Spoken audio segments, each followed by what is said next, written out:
Saterdagoggend in die omgewing van 7:15 gesels ek met Dr. John Dog. John Grywenstein en ons kyk na die verhouding tussen die mens en die hond.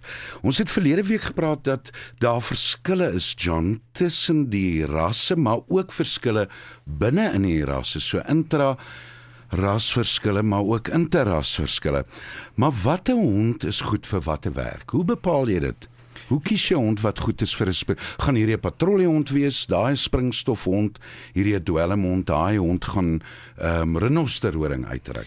Ja, Jacques, dis baie belangrik. As ons gaan kyk waar dit vandaan kom, dan kan dit ons 'n bietjie meer rigting gee om daardie uitkoms te bepaal.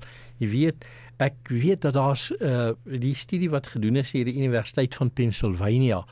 Daar is oor die 80,000 honde nou geëvalueer en na gekyk in hierdie studie. En dit wat ons nou die dag gesê het, of die vorige keer, jammer, is dat die variasie en gedrag en voorkoms van die hond kom van die mens af. So, ons wil 'n hond aanwend, jy wil 'n hond aanwend vir springstof of narkotika of vir spoorwerk, maar ons self het die hond, die mens het die hond ontwikkel. Nou in die vroeë ontwikkeling van die hond, die moderne hond, soos wat ons hom vandag ervaar op die in die wêreld. In die moderne wêreld het ons hom geselekteer byvoorbeeld vir jagvermoë. En toe is die hond meer en meer gebruik vir jag.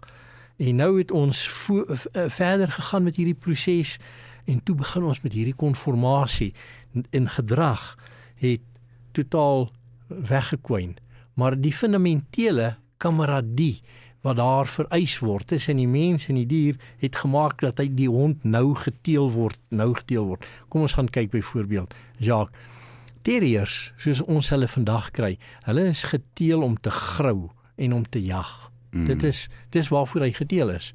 Nou het jy jou skaaphonde, daai mooi intelligente honde, hulle is uitstekende skaapherders. Dan kry ons byvoorbeeld jou Labrador. Hy is in Engeland ontwikkel en interessant is die ontwikkeling van die Labrador was vir skootvastheid en om watervoëls te gaan kry tydens die jag. En daarom moet hy baie nou gekoppel wees. Nou wat gebeur? Dit wat hy nou so noem die cannon dogs. Ja, hy is spesifiek vir skootvastheid is hy geselekteer.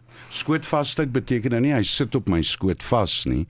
Dit is, hy word nie afgesit deur geweervuur. Geweervuur nie. Ja. Hy het 'n stabiele temperament in terme van dit. Stabiele temperament, die Labrador, ja.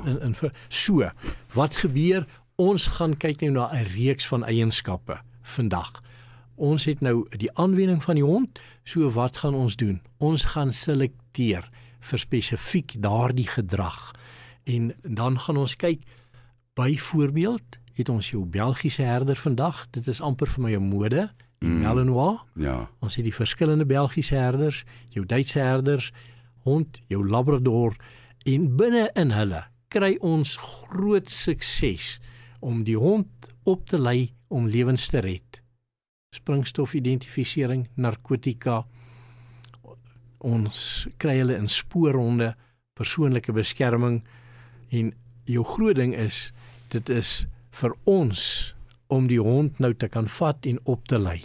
Want ons het nou die variasie daar, ons het die seleksiekriteria, nou moet ons hom oplei. Want alles is geneties daar, die hond is voorberei.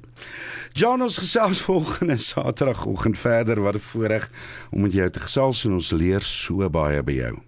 Jacques, ek sê baie dankie, dit is wonderlik en lekker om saam met julle te kuier.